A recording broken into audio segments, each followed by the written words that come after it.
الحمد لله نحمده ونستعينه ونستغفره ونؤمن به ونتوكل عليه ونعوذ بالله من شرور أنفسنا ومن سيئات أعمالنا من يهده الله فلا مضل له ومن يضلله فلا هادي له ونشهد أن لا إله إلا الله وحده لا شريك له ونشهد أن سيدنا ومولانا محمدا عبده ورسوله أرسله بالحق بشيرا ونذيرا بين يدي الساعة من يطع الله ورسوله فقد رشد واهتدى ومن يعص الله ورسوله فإنه لا يضر إلا نفسه ولا يضر الله شيئا أعوذ بالله من الشيطان الرجيم بسم الله الرحمن الرحيم إن الله وملائكته يصلون على النبي يا أيها الذين آمنوا صلوا عليه وسلموا تسليما درود إبراهيم اللهم صل على محمد وعلى آل محمد كما صليت على إبراهيم وعلى آل إبراهيم إنك حميد مجيد اللهم بارك على محمد وعلى آل محمد كما باركت على إبراهيم وعلى آل إبراهيم إنك حميد مجيد قال الله تبارك وتعالى في كلامه المجيد وفرقانه الحميد بسم الله الرحمن الرحيم إذا وقعت الواقعة ليس لوقعتها كاذبة خافضة رافعة إذا رجت الأرض رجا وبست الجبال بسا فكانت هباء منبثا وكنتم أزواجا ثلاثة فأصحاب الميمنة ما أصحاب الميمنة وأصحاب المشأمة ما أصحاب المشأمة والسابقون السابقون أولئك المقربون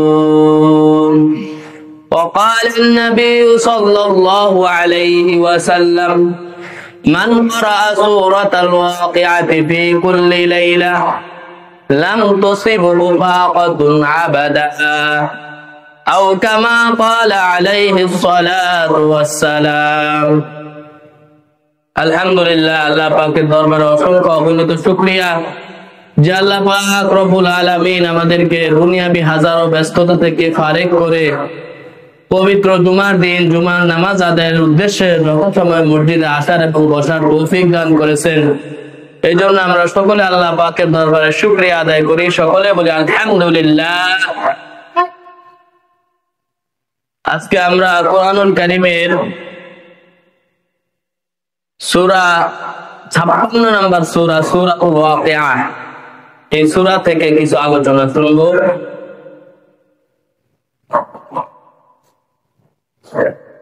এই সূরাটা মাক্কি সূরা। আল্লাহ রাসূলের জিন্দেগি নবুয়ত লাভের পরে দুই ভাগ, মাদানী মাক্কি।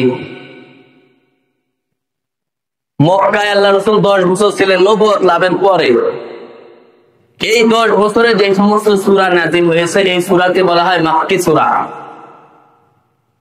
মদিনার 13 বছর জিন্দেগিতে যে সূরাগুলো নাযিল হয়েছে ওগুলোকে বলা হয় মাদানী সূরা।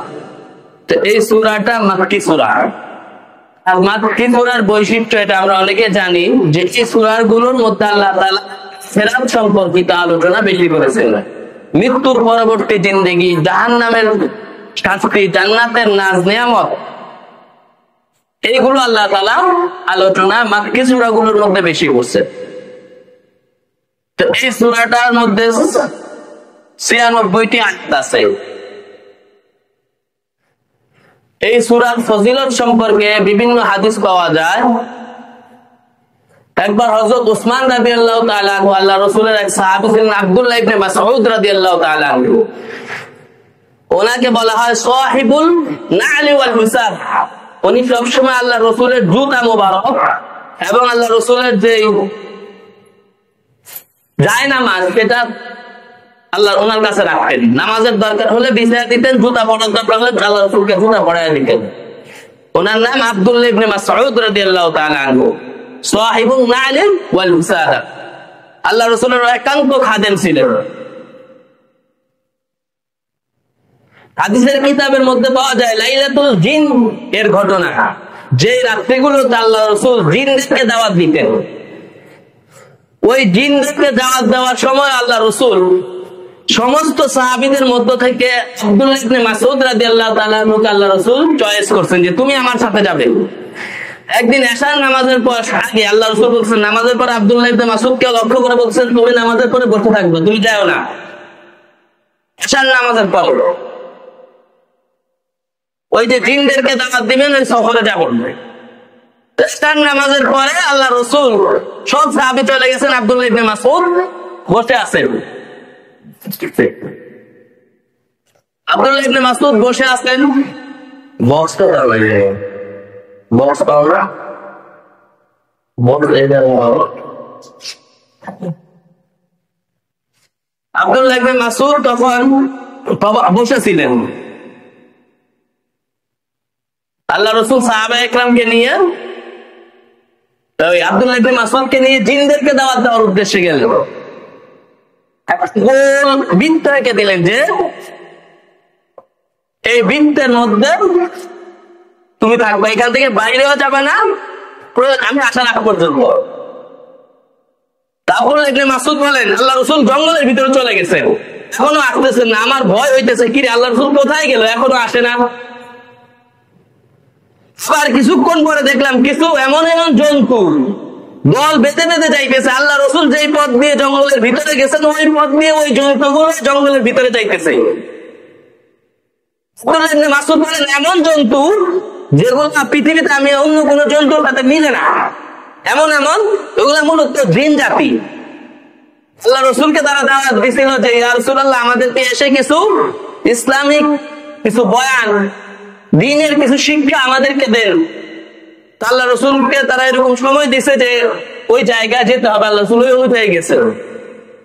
আব্দুল্লাহ ইবনে মাসউদ বলেন যে আমি তো গোল দায়রা, আল্লাহ রাসূল যে গোল দাগ দিয়ে গেছেন ওটার ভিতরে বসে আছি। আর পাশ দিয়ে এমন এমন পানির দল যাইতেছে যেগুলা পৃথিবীর পানির সাথে মিল নাই। কোন দিকে যাইতেছে? যেই দিকে আল্লাহ রাসূল গেছেন ওই দিকে। আমার ভয় হইতেছে যে এরা গিয়ে কি আল্লাহ রাসূলের কোনো ক্ষতি করে কিনা। আবার আল্লাহ রাসূল বলে গেছেন তুমি এই দায়রা থেকে বের হবে না, এখানেই থাকবে। এজন্য বের হইতে পারতেছি না। তো আল্লাহ রাসূল এখানে জিনদেরকে দাওয়াত দিয়ে পরে আসছেন। এই লাইলাতুল জিনের ঘটনা আল্লাহ রাসূলের সাথে ছিলেন আব্দুল্লাহ ইবনে মাসউদ রাদিয়াল্লাহু তাআলা আনহু। তো ওনার ব্যাপারে একটা ঘটনা আসছে, উনি যখন একেবারে মুমূর্ষ অবস্থায় তখন উসমান বিন আফফান রাদিয়াল্লাহু তাআলা আনহু ওনাকে দেখতে আসছে। উসমান রাদিয়াল্লাহু তাআলা আনহু তখন মুসলিম জাহানের খলিফা, ওনাকে দেখতে আসছেন। এসে বলতেছেন আপনার সমস্যা কি? বলছে আমার সমস্যা হচ্ছে মৃত্যুর সময় আমার গুনাহগুলাই আমার প্রধান সমস্যা। যুনুবি মা দাশতাকি, আপনি কি চান মৃত্যুর সময় আপনার চাওয়া কি? উনি বলতেছেন রহমাতু রব্বি, আমার রবের রহমত আমি চাই, আর কিছু চাই না। তো উনি বলতেছেন যে আপনার জন্য ওনার 3টা কন্যা সন্তান ছিল। বলছেন যে আপনার কন্যা সন্তানদের জন্য আমরা রাষ্ট্রীয় কোষাগার থেকে ভাতার ব্যবস্থা করি। আপনি তো মারা যাচ্ছেন, আপনার তো কোনো আল্লাহ রাসূলের এত কাছের সাহাবী, কিন্তু ধন সম্পদ বলতে উল্লেখযোগ্য কিছু নাই। উল্লেখ করার মতো উল্লেখযোগ্য কোনো ধন সম্পদ নাই। আমরা আপনার জন্য রাষ্ট্রীয় কোষাগার থেকে কিছু ভাতার ব্যবস্থা করি, আপনার কন্যাদের উপকারে আসবে, আপনি তো চলে যাচ্ছেন। উনি বলছেন এটার কোনো প্রয়োজন নাই। এরপর উনি সূরা ওয়াকিয়ার ফজিলত শোনাইলেন যে আমি আমার কন্যাদেরকে সূরা ওয়াকিয়া শিক্ষা দিয়েছি এবং এটা পড়ার আদেশ দিয়েছি। আমি নিজে আল্লাহ রাসূলের মুখ থেকে শুনছি, মান ক্বারাআ সূরাতাল ওয়াকিয়াতি ফি কুল্লি লাইলাতিন লাম তুসিবহু ফাকাতুন আগাদা, যে ব্যক্তি প্রতি রাতে সূরা ওয়াকিয়া পাঠ করবে তাকে জীবনে কখনো অভাব অনটন স্পর্শ করবে না।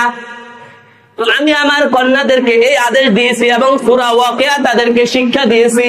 যেহেতু আল্লাহ রাসূল বলছেন যারা এই সূরা ওয়াকিয়া প্রতি রাতে পড়বে তাদেরকে কখনো অভাব অনটন স্পর্শ করবে না, সুতরাং রাষ্ট্রীয় কোনো সাহায্যে, রাষ্ট্রীয় কোনো ভাতা আমার কন্যাদের প্রয়োজন হবে না, ইনশাআল্লাহ তারা এই সূরা ওয়াকিয়ার উপর আমল করবে। হাদিসের মধ্যে এই ফজিলত পাওয়া যায়। এই আমলটা আমরা করব প্রতিদিন মাগরিবের পরে সূরা ওয়াকিয়া পড়লে ইনশাআল্লাহ সে জীবনে কখনো অভাব অনটনের সম্মুখীন হবে না, কারো দ্বারস্থ হতে হবে না, কারো মুখাপেক্ষি হতে হবে না। আল্লাহ তাআলা সময় মতো তার যা প্রয়োজন এই আমলের বরকতে তার কাছে পৌঁছিয়ে দেবেন। এবং আরেক হাদিসের মধ্যে আসছে আল্লাহ রাসূল বলেন যে ব্যক্তি সূরা ওয়াকিয়া পড়বে লাম ইউক্তাব মিনাল গাফিলিন, আল্লাহ তাআলা তাকে গাফেলদের মধ্যে গণ্য করবেন না। এই সূরার মধ্যে প্রথম দিকে আল্লাহ তাআলা মানুষদেরকে তিন ভাগে বিভক্ত করছেন। নাম্বার হচ্ছে মুকাররাবিন, যারা আল্লাহর খুব নিকটবর্তী নৈকট্যশীল বান্দা, নবী, শহীদ, সিদ্দিকিন, এরা আল্লাহর ওলি যারা। এরপরে যারা ডান পাশের লোক, জান্নাতি লোক। এরপরে যারা বাম পাশের লোক তাদেরকে, এবং জান্নাতি লোকদের জান্নাতের নাজ নিয়ামতের বর্ণনা দিয়েছেন, জাহান্নামীদের জাহান্নামে কি কষ্ট হবে তার বর্ণনা দিয়েছেন 60 নম্বর আয়াত পর্যন্ত। 60 নম্বর 61 থেকে আল্লাহ তাআলার কিছু সৃষ্টির কুদরত, মানুষের প্রতি আল্লাহ তাআলার অনুগ্রহ এটা তুলে ধরছিল। যে তোমাদের সৃষ্টি, পানি থেকে আমি তোমাদেরকে সৃষ্টি করছি, আমার এটা অনুগ্রহ। আমি তোমাদের জন্য আকাশ থেকে বাড়ি বর্ষণ করি, সেই সুমিষ্ট পানি তোমরা পান করে, এটা আমার অনুগ্রহ। আমি তোমাদের জন্য আগুনের ব্যবস্থা করেছি, এটা আমার অনুগ্রহ। এই অনুগ্রহের বর্ণনা দেন এবং শেষে এসে আল্লাহ তাআলা কোরআনের মাহাত্ম্য, কোরআনের গুরুত্ব, এবং ওযু ছাড়া কেউ কোরআন স্পর্শ করবে না এটার গুরুত্ব কোরআনের এই সূরার শেষের দিকে 73 নম্বর আয়াতের পর থেকে আল্লাহ তাআলা এটা উল্লেখ করছেন। আবার সর্বশেষে গিয়ে আবার আখিরাতের কথা স্মরণ করিয়ে দিয়েছেন, জান্নাতীদের পরিণতি ভালো, জাহান্নামীদের পরিণতি খারাপ, এটা তুলে ধরেছেন। এই হচ্ছে এই সূরার সারাংশ। এখন আমরা ভিতরে যাব। আল্লাহ তাআলা প্রথমেই বলতেছেন ইযা ওয়াকাতিল ওয়াকিয়া, স্মরণ করুন ওই সময়ের কথা যখন কিয়ামত সংঘটিত হয়ে যাবে।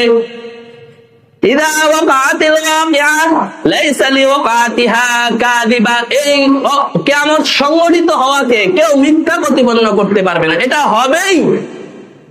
যতই উন্নত হোক না কেন পৃথিবী, বিজ্ঞান যতই অগ্রগতির দিকে আগাক না কেন, এই কিয়ামত একদিন পৃথিবী ধ্বংস হয়ে যাবে, চন্দ্র সূর্য খসে পড়বে, পৃথিবী আল্লাহ তাআলা তামার মতো করে ফেলবেন, পাহাড়গুলো তুলার মতো হয়ে যাবে। এটা যে হবে এটাকে কেউ ঠেকাইতে পারবে না। লাইসা লিওয়াকাতিহা কাযিবা খাফিদাতুর রাফিআ, এই কিয়ামতের মাধ্যমে যখন মানুষ, সমস্ত পৃথিবীর মানুষ মারা যাবে, আল্লাহর সামনে তাদেরকে হিসাব দিতে হবে। এই কিয়ামত কাউকে উঁচু করবে আর কাউকে নিচু করবে।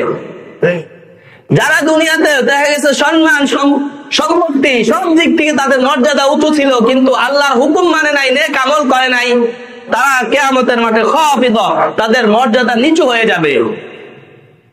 আবার যারা আল্লাহর হুকুম মানছে যথাযথ ভাবে, তাদের মর্যাদা উঁচু হয়ে যাবে।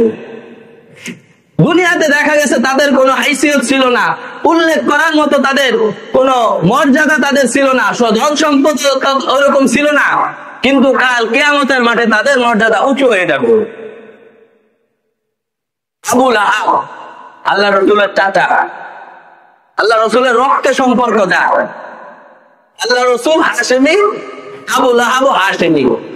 আল্লাহ রাসূল মুত্তালিবি, আবু লাহাব মুত্তালিবি। আল্লাহ রাসূল ইসমাইলি, আবু লাহাব ইসমাইলি। আল্লাহ রাসূল কুরাইশি, আবু লাহাব কুরাইশি। বংশের দিক থেকে কত মিল, এবং মক্কায় তার মর্যাদাও কম ছিল না। কিন্তু যখন আল্লাহ রাসূল তাকে দ্বীনের দাওয়াত দিয়েছে, ইসলামের দাওয়াত দিয়েছে তখন সেই দাওয়াত কবুল করে নাই, বরং উল্টা আল্লাহ রাসূলকে বলছেন তাব্বাত লাকা সাইরুল ইয়াউম, তোমার সারাদিন ধ্বংস হোক, তুমি আমাদেরকে এই সমস্ত আজে বাজে কথা বলার জন্য এখানে ডাকছো, নাউযুবিল্লাহি মিন যালিক। সে আল্লাহ রাসূলকে এভাবে অপমান করছে, সবার সামনে আল্লাহ রাসূলের দ্বীনকে সে মুখ ফিরায় দিয়েছে। তো কত বড় মর্যাদা ছিল, কিন্তু আল্লাহ তাআলা তাকে উদ্দেশ্য করে মুস্তাকিল একটা সূরা নাযিল করে ঘোষণা করে দিলেন এই লোকটা জাহান্নামী। অথচ আল্লাহ রাসূলের বংশের সাথে সব দিক দিয়ে তার মিল, দুনিয়াবি সম্পদের কোনো অভাব নাই, মান মর্যাদার কোনো অভাব নাই। আল্লাহ রাসূল তার ব্যাপারে সূরা লাহাব নাযিল করে বলেছেন তাব্বাত ইয়াদা আবি লাহাব, আবু লাহাবের দুই হাত ধ্বংস হোক, অর্থাৎ আবু লাহাব ধ্বংস হোক। তাব্বাত ইয়াদা আবি লাহাব, অর্থাৎ সে নিজেও ধ্বংস হোক। দুইবার আল্লাহ রাসূল তার জন্য তাব্বাত শব্দটা ব্যবহার করছেন, অর্থাৎ সে ধ্বংস হোক, আবু লাহাবের দুই হাত ধ্বংস হোক, সে নিজেও ধ্বংস হোক। মা আগনা আনহু মালুহু ওয়া মা কাসাব, তার এই সম্পদ, তার যে উপার্জিত অর্থ আল্লাহর আযাব থেকে তাকে কোনো উপকার পৌঁছাইতে পারবে না, তাকে রক্ষা করতে পারবে না। সায়াসলা নারান যাতা লাহাব, অচিরেই সে আগুন জাহান্নামের মধ্যে প্রবেশ করবে। সায়াসলা নারান যাতা লাহাব ওয়া ইমরাআতুহু, তার স্ত্রীও প্রবেশ করবে। এভাবে সে অপমানিত হয়েছে, আল্লাহ তাআলা তার জন্য জাহান্নামের ঘোষণা দিয়ে দিয়ে একটা সূরা কুরআন নাযিল করলেন, সূরা লাহাব। আর ওইদিকে দেখে না বেলাল রাদিয়াল্লাহু তাআলা কত দূর থেকে আসছেন, এই হাতটা থেকে, সেই গোলাম যার লোক কুরাইশিও না, হাশেমিও না, মুত্তালিবিও না, ইসমাইলিও না, যার কোনো নাম ডাক পৃথিবীতে নাই, কেউ যাকে চিনতো না, গোলামের ঘরে গোলাম, দেখতে কালো কুৎসিত, তার মর্যাদা আল্লাহ তাআলা ঈমান আনার কারণে এত বাড়াইছেন, এত বাড়াইছেন, এত বাড়াইছেন। আল্লাহ রাসূল জান্নাতে গিয়ে বলছেন বেলাল তুমি কি আমল করো, জান্নাতের মধ্যে তোমার পায়ের আওয়াজ আমি শুনে এসেছি। আল্লাহ রাসূল জান্নাতের মধ্যে গিয়ে তার পায়ের আওয়াজ শুনে এসেছেন। কেন এই মর্যাদা? ঈমান আনার কারণে। তো আল্লাহ তাআলা বলেন কাল কিয়ামতের মাঠে ঈমানের কারণে, আমলের কারণে কারো মর্যাদা উঁচু হবে, আর ঈমান থেকে, আমল থেকে মুখ ফিরিয়ে নেওয়ার কারণে অনেক উচ্চ সম্ভ্রান্ত বংশের মানুষগুলো সেদিন নিচু হয়ে যাবে, তাদের মর্যাদা খাটো হয়ে যাবে। কাউকে আল্লাহ তাআলা শূকরের আকৃতিতে কিয়ামতের মাঠে উপস্থিত করবেন, কাউকে কুকুরের আকৃতিতে উপস্থিত করা হবে, কাউকে ছোট পিপীলিকার আকৃতিতে উপস্থিত করা হবে। কেন? ঈমান আমল না থাকার কারণে। তো আল্লাহ তাআলা বলতেছেন এই কিয়ামতের মাধ্যমে কারো মর্যাদা আল্লাহ তাআলা উঁচু করে দিবেন, খাফিদাতুর রাফিয়া, কারো মর্যাদা নিচু হবে। ইযা রুজ্জাতিল আরদু রাজ্জা, যখন এই পৃথিবী প্রথম বেগে কম্পিত হবে। অবুসাতিল জিবালু বাসসা, এবং পাহাড়গুলো উঠতে থাকবে, চূর্ণ বিচূর্ণ হয়ে যাবে পাহাড়গুলো। এই বিশাল বিশাল পাহাড় টুকরো টুকরো হয়ে যাবে কিয়ামতের সময়। এবং এগুলা বিক্ষিপ্ত ধূলিকণার মতো শূন্যের মধ্যে উঠতে থাকবে কিয়ামতের সময়। এরপর আল্লাহ তাআলা বলতেছে ওই কিয়ামতের পরে ওয়াকুনতুম আজওয়াজান সালাসা, সমস্ত মানুষকে আল্লাহ তাআলা তিন ভাগে বিভক্ত করবেন। পুরা পৃথিবীর মানুষ তিন ভাগে বিভক্ত হবে। আসহাবুল মাইমানাতি মা আসহাবুল মাইমানা, এক দল হবে ডান পাশের লোক, ডানপন্থী।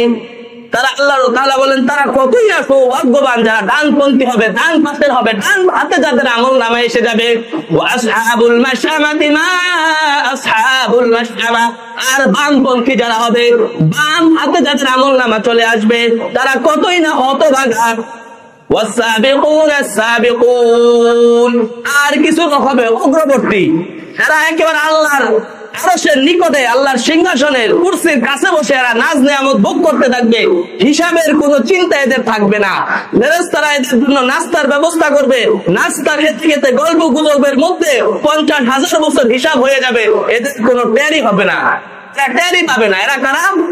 নবী, সিদ্দিক, শহীদ, আল্লাহর ওলি যারা, সেখানে নাজ নেয়ামতের মধ্যে থাকবে।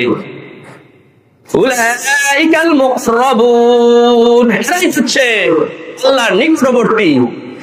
আল্লাহ তাআলা এখানে ডান দিকে একদল, বাম দিকে একদল, ডান দিকের লোক জান্নাতি, বাম দিকের লোক জাহান্নামী।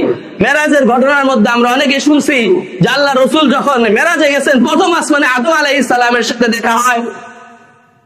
আদম আলাইহিস সালামের সাথে কথোপকথন এবং সালাম বিনিময়ের পরে দেখেন যে আদম আলাইহিস সালাম একদম ডান দিকে তাকান, কিছুক্ষণ কান্না করেন, না ডান দিকে যখন তাকান তখন হাসেন, আর বাম দিকে যখন তাকান তখন কান্না করেন।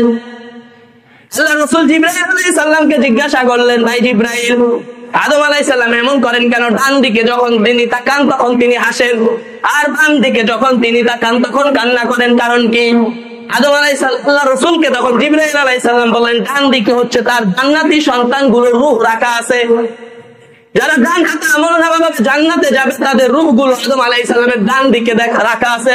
তো উনি যখন ওনার জান্নাতি সন্তানদের দিকে তাকান তখন উনি খুশিতে হাসেন, যখন বাম দিকে ওনার জাহান্নামী সন্তান বাম হাতে আমলনামা যারা পাবে তাদেরকে বাম দিকে রাখা আছে, তাদেরকে যখন দেখেন তখন তিনি কষ্টে দুঃখে কান্না করেন, হায় রে এগুলো তো আমার সন্তান, কিন্তু এরা তো জাহান্নামী হয়ে গেছে।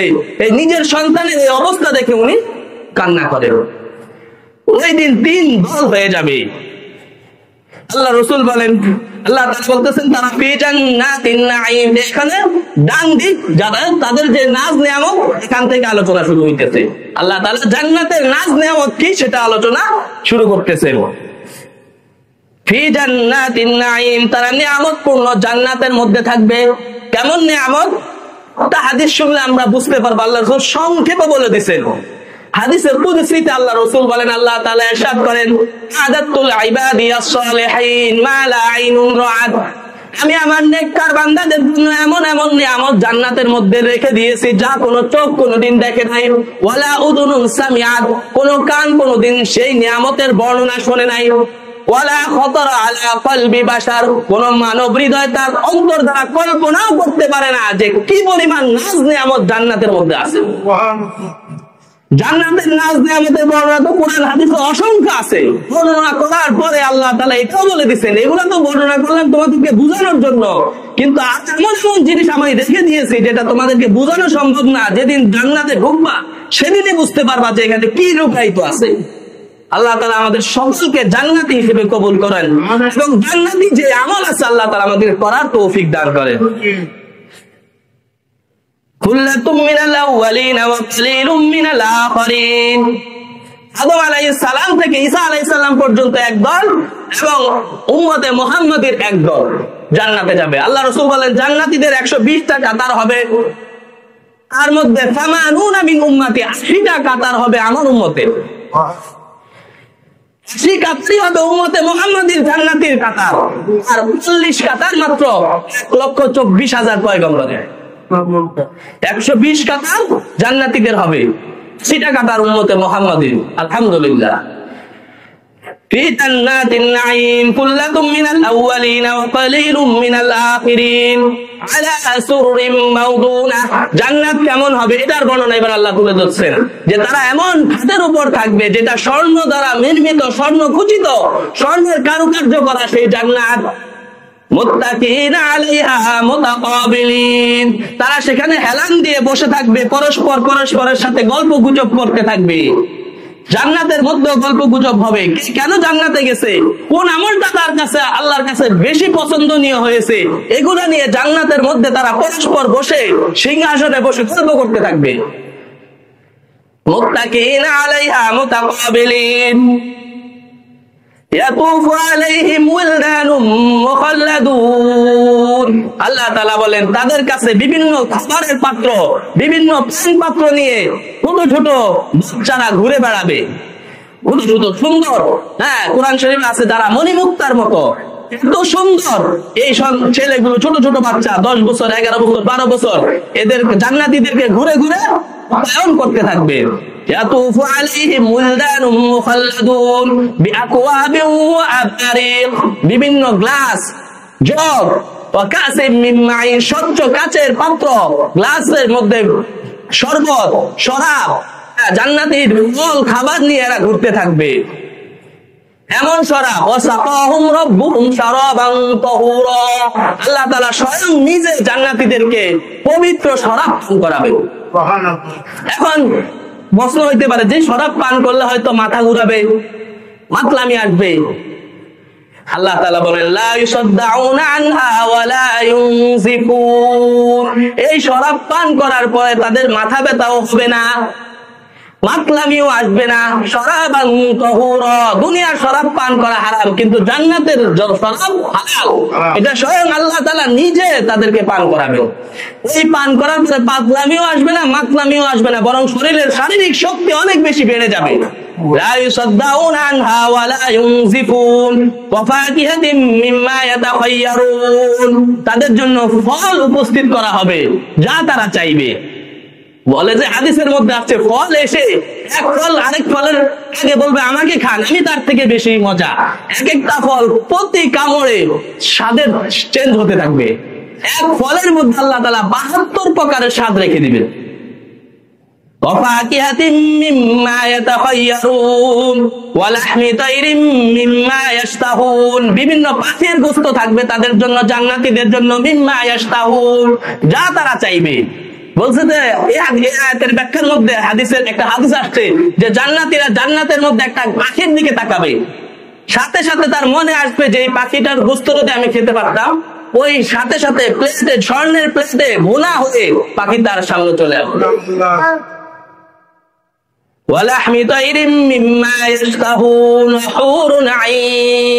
তাদের জন্য থাকবে হুর, অনেক সুন্দর চক্ষু বিশিষ্ট, তাদের জন্য আল্লাহ তাআলা বলছেন হুর রাখবেন, এমন হুর যে বলছে লাউ আন্না হুরুম মিনাল হাওরা, যদি জান্নাতের একটা হুর দুনিয়ার দিকে উকি দিত তাহলে পুরা দুনিয়া আলোকিত হয়ে যেত। সমুদ্রের মধ্যে যদি থুতু ফেলতো ওই পুরা সমুদ্রের পানি সুমিষ্ট হয়ে যেত। এমন আল্লাহ তাআলা সূরা রহমানের মধ্যে বলছেন এদেরকে কোনো জিন ইনসান এদেরকে কখনো স্পর্শ করে নাই, এদেরকে আল্লাহ তাআলা বিশেষ ভাবে সৃষ্টি করছেন। ওয়া আনশানাহুন্না ইনশা, আল্লাহ তাআলা খাস ভাবে জান্নাতীদের জন্য এদেরকে বানাইছেন, এমনকি পৃথিবীর হাওয়া বাতাসও এদেরকে স্পর্শ করে নাই। ওয়াহুরুন আইন কামসালিল লুলুল মাকনুন, সংরক্ষিত মণিমুক্তা যেরকম স্বচ্ছ থাকে, ঝিনুকের থেকে যখন একটা মুক্তা বের করা হয় ওই মুক্তার শরীরে কোনো স্পট থাকে না, কোনো দাগ থাকে না, এই হুরগুলো হবে এরকম সুন্দর, এদের শরীরে কোনো দাগ নাই, কোনো ত্রুটি নাই। আল্লাহ তাআলা বলেন জাযাআম বিমা কানু ইয়ামালুন, এটা হচ্ছে তাদের দুনিয়ার কষ্টের প্রতিদান। ঘুমের সময় কত মজা লাগতেছিল ঘুমাইতে, এত মজার ঘুম পেয়ে যখনই হাইয়া আলাস সালাহ শুনছে আর ঘুমাইতে পারে না, মুমিন চলে আসছে, এত মজার ঘুম রাইখা। মোবাইলে কত অশ্লীল জিনিস দেখা যায় কিন্তু সে দেখে নাই কেন? আল্লাহর ভয়, এগুলো আল্লাহ হারাম করছেন। এই নাচ গান শুনে আল্লাহ তাআলা হারাম করছেন, শুনতে তো ভালো লাগে কিন্তু আল্লাহ হারাম করছেন আর শুনে নাই। আল্লাহ বলেন জাযাআম বিমা কানু ইয়ামালুন, এটা তাদের কৃতকর্মের প্রতিদান, এই জান্নাত, এই নাজ নিয়ামত, এই হুর গেলমান। লা ইয়াসমাউনা ফিহা লাগওয়ান ওয়ালা তা'সীমা, আল্লাহ বলেন জান্নাতের মধ্যে নাজ নিয়ামত ভোগ করবে, সেখানে কোনো অসার বাক্য তারা শুনতে পাবে না, কোনো গুনাহের কথা শুনতে পাবে না। আমরা যদি গান নাও শুনি, পাশের বাড়িতে যদি গান বাজে শুনতে হয়, বাধ্য। এই যে হিন্দুদের পূজা গেল, সারা রাত গান বাজাইছে, আমরা মুসলমান, আমরা শুনতে চাই না, তারপরেও শুনি।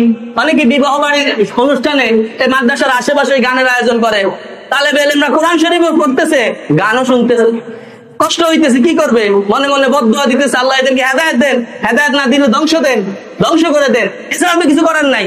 কোরআন শরীফ পড়তেছে, তারপরে গান শুনতে হইতেছে কেন? সে বলতেছে তোমরা শুনবা না, এমন বড় বড় বক্স লাগামু, শুনতে বাধ্য করবো। আল্লাহ বলেন জান্নাতের মধ্যে এটা হবে না, তোমাদের কোনো লা ইয়াসমাউনা ফিহা লাগওয়ান ওয়ালা তা'সীমা, কোনো অনর্থক কথা, কোনো গালমন্দ, কোনো গুনাহের কথা তোমাদের কানে আসবে না। ইল্লা কিলান সালামান সালামা, চতুর্দিক থেকে শুধু শান্তির বাণী, ফেরেশতারা সালাম দিবে, আল্লাহ তাআলা স্বয়ং এসে জান্নাতীদেরকে সালাম দিবেন। বলছে হাদিসের মধ্যে আসছে আমল অনুযায়ী কাউকে আল্লাহ তাআলা ডেইলি একবার সালাম দিবেন, কাউকে সপ্তাহে সালাম দিবেন, কাউকে মাসে সালাম দিবেন। যার আমল যত বেশি হবে সে আল্লাহর পক্ষ থেকে সরাসরি তত বেশি সালাম পাবে। ইল্লা কিলান সালামান সালামা ওয়া আসহাবুল ইয়ামিন মা আসহাবুল ইয়ামিন, এরাই হচ্ছে ডানপন্থী লোক। আল্লাহ বলেন এরা কত সৌভাগ্যবান যারা ডানপন্থী, ডান হাতে আমলনামা যারা পাবে, যাদের আমল নেকির পাল্লা ভারী হবে, গুনাহের গুনাহ কম হবে, তাই সফল কাম। সফলতার জন্য দুইটা কাজ, নেকি অর্জন, গুনাহ বর্জন। নেকি অর্জন, এই দুইটা কাজ এরাই হবে সফল কাম। নেকি অর্জন, গুনাহ বর্জন। ওয়াসহাবুল ইয়ামিন মা আসহাবুল ইয়ামিন ফি সিদরিম মাখদুদ, তারা থাকবে, তাদের জন্য রয়েছে বড়ই বৃক্ষ যেখানে কোনো কাঁটা থাকবে না, বড়ই গাছ থাকবে, কোনো কাঁটা থাকবে না। দুই না এসে বলছে ইয়া রাসূলুল্লাহ, জান্নাতের মধ্যে বড়ই গাছ থাকবে? তো বড়ই গাছে তো কাঁটা থাকে। আল্লাহ রাসূল বলেন, তুমি কি সূরা আয়াতের ওই আয়াত পড়ো নাই? ফি সিদরিম মাখদুদ, জান্নাতের বড়ই গাছে কোনো কাঁটা থাকবে না। ওয়া তালহিম মামদুদ, তালহুম মানে কলা থাকবে, কাঁদি কাঁদি কলা থাকবে। এবং এই গাছের ছায়া হবে দীর্ঘ লম্বা ছায়া, ওই গাছের ছায়ায় বসে তারা ফল খাবে। স্বচ্ছ পানি তাদের জন্য জান্নাতের মধ্যে থাকবে। দুইটা ফলের কথা আল্লাহ তাআলা বলছেন, বড়ই এবং কলা। এরপর আল্লাহ তাআলা বলেন ওয়াফাকিহাতিন কাসীরা, আরো অনেক ফল জান্নাতীদের জন্য থাকবে। লা মাকতুআতিন ওয়ালা মামনুআ, যেটা কখনো শেষ হবে না। কাঁঠাল কয়দিন আগে ছিল, এখন আর নাই। লিচু সামনে আসবে, এখন নাই। তা সিজনে থাকে। আল্লাহ তাআলা বলেন জান্নাতের ফলের সিজন কখনো শেষ হবে না। লা মাকতুআতিন ওয়ালা মামনুআ, নিষিদ্ধ হবে না। দুনিয়াতে ডাক্তার বলে বিভিন্ন কারণে আনারস খাবেন না, পেঁপে খাবেন না, অনেক সময় অনেক ফলের উপর নিষেধাজ্ঞা আসে। আল্লাহ তাআলা বলেন এখানে কোনো নিষেধাজ্ঞা আসবে না, ফল শেষও হবে না। সুবহানাল্লাহ। লা মাকতুআতিন ওয়ালা মামনুআ, তারা উচ্চ বিছানার মধ্যে আনন্দ ফুর্তি করতে থাকবে। পুরুষ উদ্দেশ্য হচ্ছে তাদের জন্য সুন্দরী স্ত্রীদেরকে রাখা হবে। আল্লাহ তাআলা বিশেষ ভাবে এদেরকে সৃষ্টি করছেন। বলছে দুনিয়ার স্ত্রীদেরকে আল্লাহ তাআলা এমন সৌন্দর্য দান করবেন, জান্নাতি যদি হতে পারে তাহলে হুরেরা পর্যন্ত দেখে হবে, হুরেরা তার খাদেম হবে। কোন কালো একটা মজার ঘটনা এখানে লিখছে, এক মহিলা, বৃদ্ধ মহিলা এসে বলছে ইয়া রাসূলুল্লাহ, আপনি আল্লাহর কাছে দোয়া করেন আল্লাহ যেন আমাকে জান্নাত দান করে। আল্লাহ রাসূল বলেন কোন বৃদ্ধ মহিলা জান্নাতে যাবে না। ওই মহিলা কাঁদতে কাঁদতে শেষ। পরে আল্লাহ রাসূল তাকে বুঝিয়ে দিলেন, শোনো, তুমি যখন জান্নাতে যাবা তখন আল্লাহ তাআলা তোমাকে যুবতী করে জান্নাতে ঢোকাবে। তো আল্লাহ তাআলা বলেন যে ইন্না আনশানাহুন্না ইনশা, আমি তাদেরকে জান্নাতীদের জন্য বিশেষভাবে সৃষ্টি করেছি, বিশেষভাবে সৃষ্টি করেছি। ফাজআলনাহুন্না আবকারা, এদেরকে আমি কুমারী করে সৃষ্টি করেছি। জান্নাতি নারীদের কুমারিত্ব কখনো যাবে না। বলছে স্বামী যতবারই তার সাথে আসবে তখন তাকে কুমারী হিসেবে নতুন ভাবে ইনটেক একেবারে উরবান আতরাবা, ফাজআলনাহুন্না আবকারা উরবান আতরাবা, তারা হবে একেবারে প্রেমময়ী, স্বামীকে খুব ভালোবাসে। বলছে জান্নাতি হুরেরা, জান্নাতি নারীরা তার স্বামী ছাড়া অন্য কারোর দিকে তারা তাকাবেই না, তারা স্বামীকে খুব ভালোবাসবে। উরুবান শব্দের অর্থ প্রেমময়ী, আতরাবা সমবয়স্ক। জান্নাতি নারীদের বয়স, পুরুষদের বয়স হবে 33 থেকে 34, এই বয়সের মধ্যে হবে। লিআসহাবিল ইয়ামিন, এই সব নাজ নিয়ামত আল্লাহ তাআলা ডানপন্থী লোকদের জন্য সৃষ্টি করেছেন। সুবহানাল্লাহ। কুল্লাতুম মিনাল আউয়ালিন ওয়া কুল্লাতুম মিনাল আখিরিন, কিছু লোক এই জান্নাতীদের একদল হবে আগের উম্মতদের মধ্য থেকে, 1,24,000 নবীদের মধ্য থেকে, আর বাকি কিছু হবে উম্মতে মুহাম্মাদের মধ্য থেকে। এবং আল্লাহ রাসূল আমাদেরকে সুসংবাদ দিয়েছেন নাহুল আখিরিন আল আউয়ালিন, আমরা দুনিয়াতে সবার শেষে এসেছি কিন্তু জান্নাতে যাব সবার আগে। সুল্লাতুম মিনাল আউয়ালিন ওয়া সুল্লাতুম মিনাল আখিরিন। আল্লাহ তাআলা আমাদেরকে সবাইকে জান্নাতি হিসেবে কবুল করেন। জান্নাতি হওয়ার জন্য যত আমল, সেই আমলগুলো আল্লাহ তাআলা আমাদেরকে করার তৌফিক দান করুন। সামনের আলোচনা ইনশাআল্লাহ বাকি। বামপন্থী যারা জাহান্নামের শাস্তি কি, এটা আল্লাহ তাআলা এর পরের থেকে বলছেন, 40 নম্বর আয়াতের পর থেকে। আল্লাহ তাআলা আমাদেরকে কথাগুলো ভালোভাবে বোঝার এবং সেই অনুযায়ী আমল করার তৌফিক দান করুন।